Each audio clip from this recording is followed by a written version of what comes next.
Welcome back to Week Huddle Podcast. I'm your host, Owen, and today we're going to talk about a very recent talking point that hit the NFL media and players alike in the past few days, which has been the conversation about the value running backs have in the NFL currently. We just saw some drama come up with Saquan Barkley and Josh Jacobs, and I believe, I'm trying to remember the third one is that didn't sign a contract, but there was the franchise tag deadline yesterday, and there was a whole kerfuffle, a brouhaha, if you will, on Twitter following a couple tweets, and we're just going to go over that today and then give my opinion on it because that is what this channel is, just some college kid with a microphone who doesn't really have any influence on anything and is simply sharing their opinion. So I don't want to get anybody upset. And I know that some of these people who have bigger followings made these comments, and that's what kind of kicked us off. So I understand that why they kind of got their backlash, but I personally don't think this is going to get much backlash from my end. But even if it does, I can't make decisions. I'm just some guy who wants to give his opinion on it, so don't take this too seriously. But anyway, it all started off with Matt Miller in response to the whole conversation surrounding mostly Saquon Barkley and Josh Jacobs. I'm forgetting who the third running back was that wasn't getting signed. Actually, let me just look that up real quick because I feel like I'm missing out on a key part of it. I don't have that third name. Okay, so the third one was Tony Pollard. I apologize for forgetting that in the moment, but I did go and Google it, looked it up. So yes, it is the whole conversation surrounding Saquon Barkley not signing his or not getting an extension before the deadline, Josh Jacobs and Tony Pollard from the Dallas Cowboys. So that kind of kicked off this whole thing where Matt Miller, former member of Bleacher Report, now on his own website, as well as I believe he still works for ESPN. I don't know if he's still there after the layoffs, but I believe he's still there as a draft analyst. He tweets out saying, step 1, draft a running back. Step 2, play the running back. And then if he's good, step 3, franchise tag the running back one time. And then go back to repeat step 1, draft a running back. So that was the tweet. Very simple tweet. And it got a lot of backlash, including from actual NFL players. And we have ESPN tweeted out 4 of the responses. First from Najee Harris, saying, I agree with my running back brothers around the NFL history. History will show that you need running backs to win. We will set the tone every game, run through walls for our team, and lead in many ways. This notion that we deserve less is a joke. Chris McCaffrey tweeting, this is criminal. 3 of the best players in the entire league, regardless of position. Austin Eckler, this is the kind of trash that has artificially devalued one of the most important positions in the game. Everyone knows it's tough to win without a top running back, and yet they act like we are discardable widgets. I support any running back, do whatever it takes to get his bag. And Jonathan Taylor, step 1, if you're good enough, they'll find you. Step 2, if you work hard enough, you'll succeed. If you succeed, step 3, you boost the organization, and then doesn't matter, you're a running back. So that is the kind of opinion that pros gave on Miller's tweet. And I have a couple different points of view on this argument, and I'm going to try to make both of them kind of clear and distinct enough so that way you can follow me along this path I'm going to go down.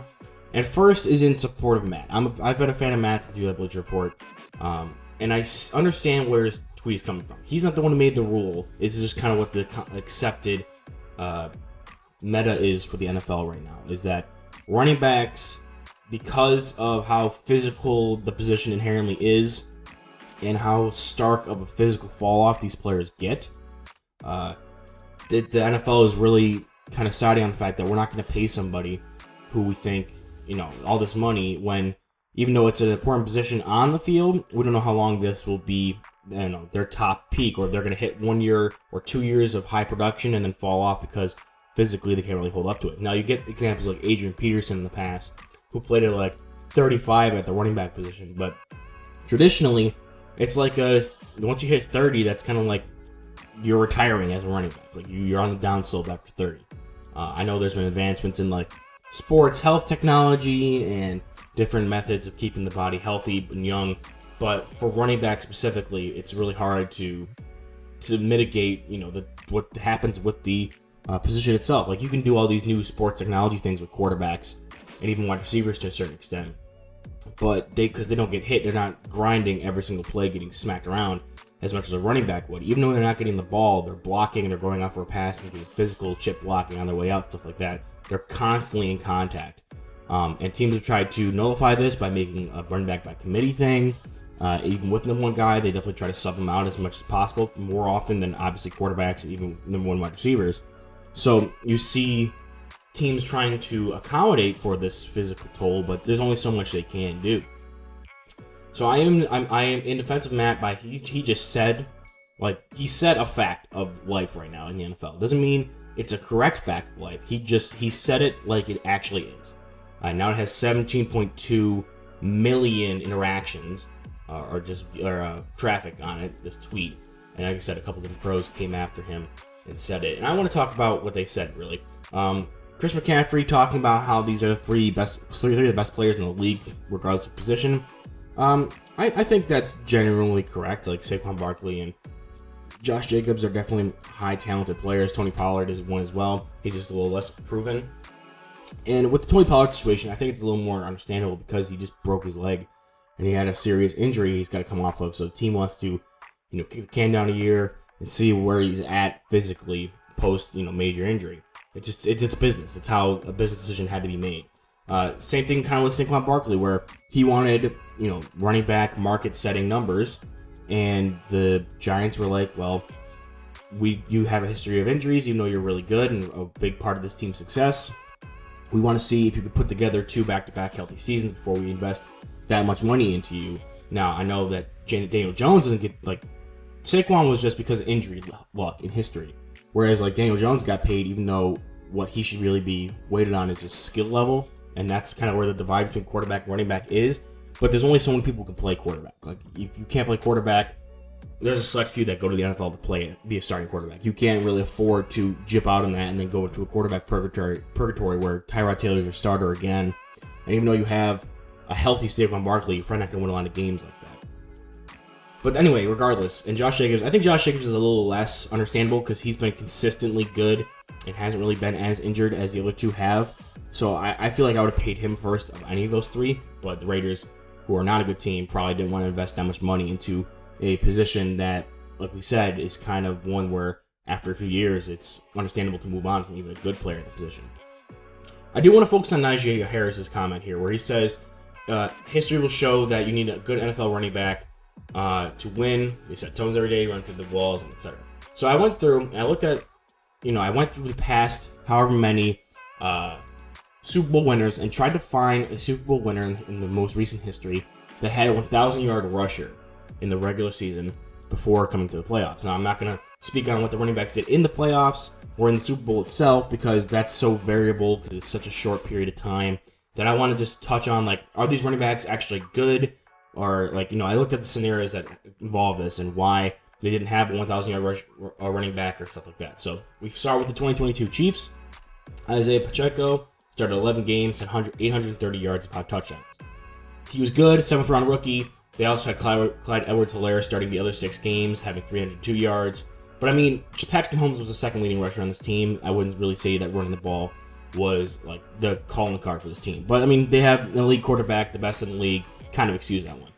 2021 Los Angeles. They won the Super Bowl. They had Sony Michel as a 7-game starter, leading the way with 845 yards. And then Darrell Henderson as a 10-game starter with 688. And that's it. After that, it's Matthew Stafford with 43. Actually, Robert Woods is their third leading rusher with 46 yards on 8 attempts. So, this team, still sub 1,000-yard regular season rusher. They did deal with injuries at running back position, and they won the Super Bowl anyway based on a heavy passing attack and good defense. So, again, not this one. 2020 Tampa Bay Buccaneers. Ronald Jones, 978 rushing yards, getting close to 1,000, but we didn't really get it. He did that in 13 starts. Then he also had Leonard Fournette chipping in with 367. So, again, sub 1,000-yard rusher. I wouldn't really call Ronald Jones at any point an elite running back or one that you're worth paying double-digit millions of dollars to on a per-year basis. So, not yet one of those guys that are looking for this big contract that, on a winning team. 2019 Kansas City Chiefs, Damian Williams started 6 games, had 498 yards. And then LaShawn McCoy started 9 games and had 465 rushing yards. And then they had Spencer Ware start one game, and he only had 51 yards. So, again, Damian Williams, LaShawn McCoy at age, 31, not, elite running backs you're paying double-digit millions of dollars to. And not even a 500-yard rusher on this team that won the Super Bowl. 2018 New England Patriots, Sony Michel makes a second appearance on this list with 931 yards in 8 games started. Now this is another one of those like running back by committees where you had Michel had eight starts, James White had 3 starts at 425 yards, Rex Burkhead had 4 starts, Cordero Patterson had 5 starts. That may have been outside wide receivers, so you can't really take that start number into account. It's just like this team was closer than, say, like the 2019 Chiefs, but they still didn't have that elite running back. I know Sony Michel was maybe talked about being one of those guys who can get a big contract, but we've seen like now, 3 years after this Super Bowl team, the Super Bowl team that even won Super Bowl had Sony Michel as a leading rusher, and I doubt he was making north of like $5 million. Then we have the 2017 Philadelphia Eagles, who had LeGarrette Blount, who had 11 starts for 766 yards. And they also had Corey Clement. This is another one of those running back by committees. Even though Corey Clement didn't get a start, he had 321 rushing yards. Then you had Jay Ajayi, who had 1 start with 408 rushing yards. Wendell Smallwood. They had Darren Sproles. They had backs here. They had a committee. No one here was getting paid more than $10 million a year. I'm not saying, like, I'll get to my point at the end. But, like, yeah, this team also not an elite passing team, like with a Patrick Mahomes or Tom Brady. Like we saw New England and Kansas City and Tampa Bay. So you can't really say like, oh, well, they just won because they threw the ball. They didn't really have to rely on rushing. But we're 6 years into this experiment, and not a single team has had over a 1,000-yard rusher in the regular season for one reason or another. Whether it was just because they didn't have that top talent, or running wasn't their top value, or they just had to deal with injuries. Regardless, it just shows that rushing hasn't been the key for their success. Then we get to 2016, and we finally break the streak. Second year in a row, LeGarrette Blount is the leading rusher for this team. He was 30 in this year. He had 8 starts and had 1,161 yards and 18 touchdowns. Now they also had like Deion Lewis and James White on this 2016 Patriots team, and they had Tom Brady after his 4-game suspension. So they had a pretty balanced offense. They beat the Rams 13-3. This is the first time you'll see a 1,000-yard rusher on a team during the regular season who won the Super Bowl. So I don't really believe in that whole an elite running back is going to change a team's ability to win a Super Bowl. I think it is a good accent, like we saw with Kansas City, and Tampa Bay, and New England, and even the Philadelphia Eagles with the Nick Foles run in the playoffs. Like if you have a good rushing attack, it can complement that passing attack and good defense. But solely relying on paying a running back as like one of your most top paid players to win a game for you or get you some success is not really viable. At least history has shown us that. Now I didn't look at like what teams in the playoffs had 1,000-yard rushers or what teams lost the Super Bowl had 1,000-yard rushers.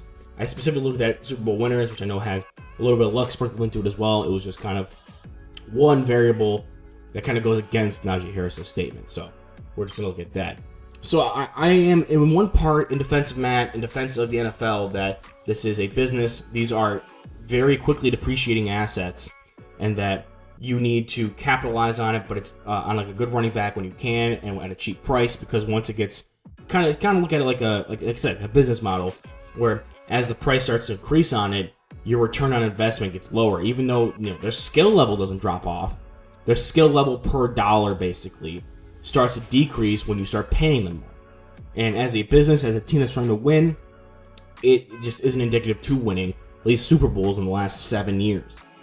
So I think looking at it from that perspective, from like if I was a GM, I'd have to look at it that way. And that's when the tough decisions you have to make. You have to sit them down and tell them like, hey, my ass is on the line if we don't succeed. And paying you all this money, even though I like you as a person, I like your talents for our team, paying you all this money is not a correct decision based on money and statistics and just history. Like, I can't pay you what you want, because then your skill, even though it hasn't dropped off, is now not as good as when your skill was at a cheaper level. It's just how it works. So I am in defense of Matt there. But I am also in defense of the running backs in slightly, because we also have to look at what the current state of the NFL is. Now, all the talking points are around the AFC this year when it comes to Aaron Rodgers and Patrick Mahomes, Joe Burrow, Josh Allen, Lamar Jackson, even like someone like Tua. These are all AFC guys. The AFC is littered with great quarterbacks or young quarterbacks like Kenny Pickett that are up and coming, Deshaun Watson and the Browns, who is going to try to bounce back. You have teams that the top of the AFC is all quarterback heavy. A lot of these teams don't really have a great running attack. Maybe the Steelers with Kenny Pickett, but they're not even a team that's really talked about as being like a Super Bowl kind of player in the AFC. Actually, let me pull up the AFC current betting odds to win the AFC. So I looked up the odds here for, this is on Forbes Betting, as to who is the odds-on favorite to win the AFC this upcoming season. AFC, Kansas City Chiefs with quarterback. Bengals, quarterback. Bills, quarterback. Jets, quarterback. Chargers, quarterback. Dolphins, quarterback. Jaguars, quarterback. Ravens, they like to run the ball, but the focus is on Lamar Jackson. He's their best player. Quarterback. Jaguars, quarterback. Browns, quarterback. Steelers, quarterback. Even the Broncos with Russell Wilson, the importance is on the quarterback in the passing game in that offense. So you see the top of the AFC here, and who is, the bet on odds-on favorite is all teams that have strong quarterbacks. Then we switch over to the NFC, and this is where I think the running backs argument gets a little stronger. So you see the AFC is dominated by this great quarterback play. Then you look at the NFC, and they're kind of moving more towards strong defense and a strong running game as a kind of token for success. So you have the 49ers, who don't need really, they can play anybody quarterback. They have Sam Darnold slotted as a starter right now, while Trey Lance and Brock Purdy recover from their injuries. I think Trey Lance will end up taking over the starting job, but they have the importance is at running back. They can get a 100-yard rusher from anybody off the street. They can win games with anybody off the street at quarterback because they have such a good running game, such a diverse backfield, and such good coaching. So, running and defense for the 49ers. The Eagles have Jalen Hurts. However, they still have a high importance on a great offensive line to push the running game, great short yardage running with the fourth down conversions, QB sneaks included. And even though Jalen Hurts was good last year and they placed weapons around him, it was always building up the defense and having a strong running game that gave them kind of their success and what actually brought them to the Super Bowl last year. The Dallas Cowboys, they just fired Kellen Moore, and they have now Mike McCarthy, I believe, is their offensive coordinator, and he was talking about how he wants to get more towards ground and pound, not as much flashy stats. They want to run the ball, and in years previous, they have seen success having that two running back tandem with Ezekiel Elliott and Tony Pollard. They're going to continue doing that, and I think Dak is actually going to suffer a little bit statistically because they're going to want to focus more on the running game and rely on that defense, which has been so good for them recently with Dan Quinn. You have Detroit. Detroit has Jared Goff at quarterback. While Amon-Ra St. Brown is good and Jared Goff was good last year, you wouldn't call them an elite passing offense. They're going to want to focus on running down your throat and playing good defense. It's a Dan Campbell offense right there. So you can't really tell me that their emphasis is on the quarterback in the passing game. The Saints brought in Derek Carr, but Alvin Kamara has been the sole driving force of that offense the past few years, especially when Drew Brees was in his later years. Michael Thomas has been hurt. They have kind of flux at quarterback position. The constant, when they've been good, has been Alvin Kamara driving that offense. Now, recently the offense has kind of fallen off because Kamara's been hurt or suspended, etc. So I feel like that's another team that's focused more on the running game than anything else. The Seattle Seahawks now have Kenneth Walker and Zach Charbonnet. I know they're going to look to try to be more of a passing offense with Geno Smith, with Jackson Smith and Jigba, DK Metcalf, and Tyler Lockett. But I still believe they're going to be more run-heavy offense. And plus, I don't know if Geno Smith can repeat that. And if they don't, I feel like that can still say confidently they'll be able to win games on running game and defense alone. The Seahawks are probably, outside of maybe the Eagles, are the one team you could probably make the argument for that right up to this point that are more pass-heavy. Same with the Vikings. But the Vikings are lower down on the odds. And we all kind of thought they were frauds last year anyway because they had a negative point differential. They're a pass-heavy offense. They just got rid of Dalvin Cook and are going to go with Alexander Madison as their starting running back. And I personally think that they're in line to regress this year as an offense and as a team in total. So I feel like they're not going to win. New York Giants. The Giants have only been successful when, Saquon Barkley has been there and been able to run. Colin Cowherd did a piece showing Daniel Jones' stats last year. He was 5-7-1 without a 100-yard running back behind him, and 5-0 when he had one. Now, I'm not particularly a fan of Colin right now, but I'm saying that's a positive statement, and that kind of backs up what I'm saying. The Bears. Justin Fields wasn't phenomenal as a passer last year, but his contributions to help the running game helped them win games. And the Packers. The Packers just got rid of Aaron Rodgers, are going with a quarterback who's, in all sense of purposes, a rookie, and are rolling with their two running back duo. They're going to run the ball down your throat. They keep adding to that defense. They're going to try to win with running and defense. That's where the NFC is kind of leading towards. And maybe even a sleeper team down here, like the Atlanta Falcons at plus 2,800. Bijan Robinson, good defense. They had a good running offense last year. and they just couldn't get it done because their quarterback play was incompetent, and they just kept finding ways to lose games. They're going to try to win with strong defense. They built up their defense more, so they could win with strong defense and a running game, similar to how like the Tennessee Titans did in the past under Arthur Smith. So as an offensive coordinator, so the NFC is moving more towards running and placing importance on the running back position. So these teams, we very well might see a team in the NFC Championship game, both of them having 1,000-yard rushers on the year, and definitely, and I think I would put money on the fact that whatever team makes the Super Bowl out of the NFC will have a 1,000-yard rusher during the regular season on their team. And if they win, then that just breaks the 7-year streak we were just talking about, or 6-year streak we were just talking about. I think running backs have never been more important in the NFC than it has been for a while, and in the league specifically because of the NFC. So I can see why running backs want to get paid, because now there is an importance. There is not as much of a lack of importance than what guys like Matt Miller were saying, how like they're just kind of disposable. The NFC doesn't see it that way. And if you want to win the NFC, you need to have a good running back like this, which is kind of confusing why the Giants are going the way they are. Now, the solution, I don't really have. I'm not in charge of making those decisions, nor am I qualified to try to propose something. The only thing I could possibly think of that could be a fix to this is the Players Union, the next CBA meeting, needs to work out a deal to talk about raising running back wages when it comes to rookie contracts, rookie minimums for running backs, like wherever you draft a running back, and like if you draft a running back in the first round, jack up how much money you have to pay them in every single round after that. Like running back should be the most expensive position to draft, the average NFL career lasts 3 seasons. Running backs, even if they're good, maybe only last their prime 5 to 7 years. 5 years for a first round pick is the entire rookie contract.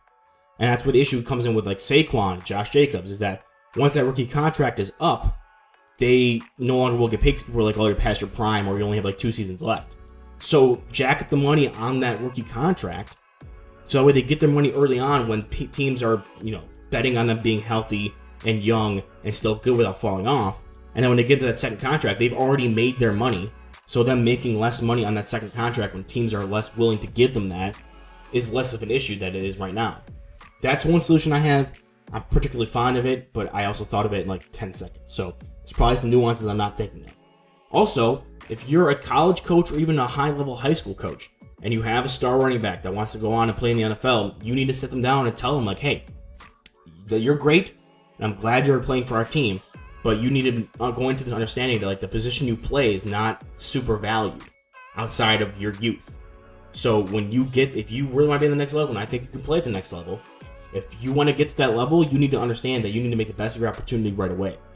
You need to understand that you need to go out there, play hard, play fast, get sponsorship deals. You need to be the best of the best, work hard as you can, try to keep yourself young, keep yourself at that elite level. You can't, if you're playing running back in the NFL, you can't afford the same liberties other positions get, because you're already at a disadvantage because you're kind of stereotyped against because of your position. So the coaches around them and the support system around these running backs need to talk to them at a younger age to get them ready for what they're going to face. They can't come in expecting fair treatment, because that's not how it works. It's a business. First and foremost, the NFL is a business, and there are, even in like a normal 9-to-5 job, when a worker comes in and they are doing the hard work, they're stocking the shelves, they're busting their ass, it's going to take them a long time to get to that next level, to get to the higher pay grade, because they're just not as valuable as opposed to somebody who's been in the system or has a business degree, comes in and gets an immediate GM job, or like a general manager job for the store, or like a leadership position, which in this analogy we like the quarterbacks. They're more likely to be fluid in getting promotions, getting pay raises, whereas the lowly worker will get a small pay raise or a continuous support, but it takes them a long time. And if you're a running back where your long time is 5 years, you can't really expect to be able to move up. It's just how life works in a business. So I support the running backs getting more money. They'll probably have to be earlier on in their career, like I said, with their rookie contracts.